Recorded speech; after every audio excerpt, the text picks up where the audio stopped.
Iraq. Well, it has now been more than 1,000 days since Australian Robert Pether was jailed in Iraq. Mr Pether was sentenced in 2021 on fraud charges, but the UN has described it as an arbitrary detention.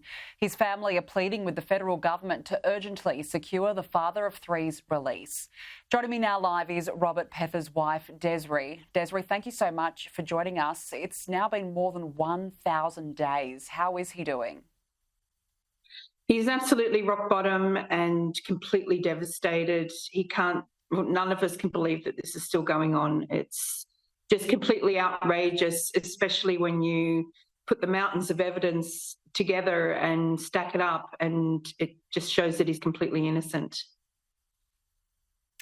Well, explain that to us, for those who may not be familiar with his story. Why was he thrown into jail? What was he accused of?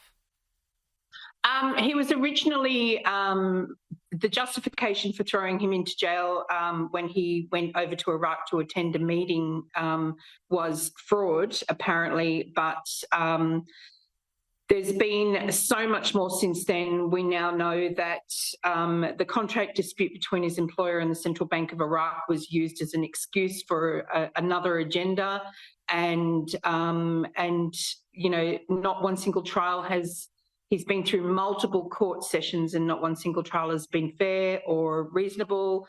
They've never been allowed to present any evidence, and then the ICC ruling last February, almost a year ago, which is another international body apart from the UN, found that the central bank was completely guilty in the contract dispute and fined them $14 million, which included legal fees, which almost identically matches the fine that Robert's being held for all this time from the first court session.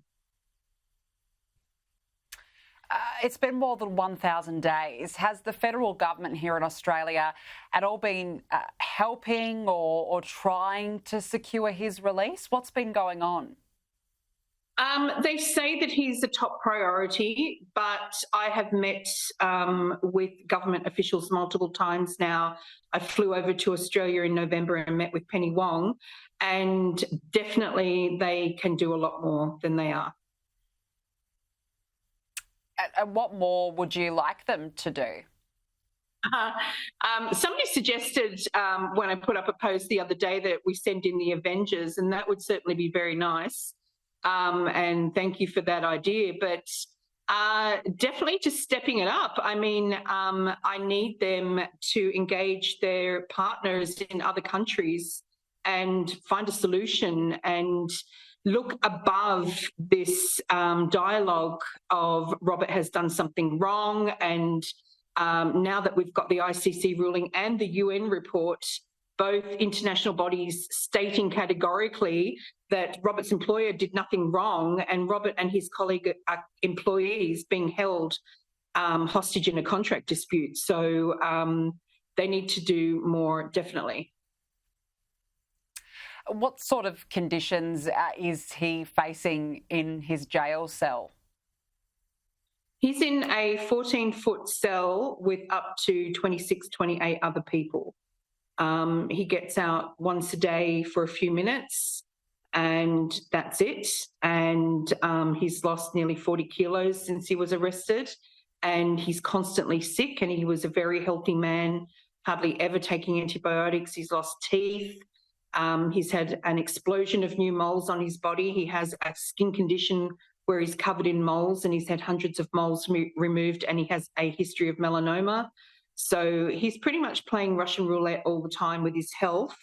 And then his mental health is just absolutely rock bottom. And we spend a lot of time, particularly over this last Christmas, the third Christmas in prison, talking him off a ledge. He's just devastated that, you know, imagine being a free man and sitting there for over 1,000 days, just trying to work out how you can prove your innocence. And it must be also very difficult for you and your children. How are you all holding up? It's hugely difficult. We're holding up the best we can, trying to stay positive for Robert and the boys. Our son Flynn, who was still in high school when this happened, is in his third year of university. and he's currently struggling trying to get through very complex engineering exams. It's just always hard. Our son, Oscar, cut his hair, actually did a buzz cut over Christmas in solidarity with Rob, because that's the haircut he gets in prison, because his dad wasn't home with us for Christmas. Well, we're going to be following this case very closely. Desiree Pether, we'll be keeping in touch. Thank you so much for joining us this afternoon.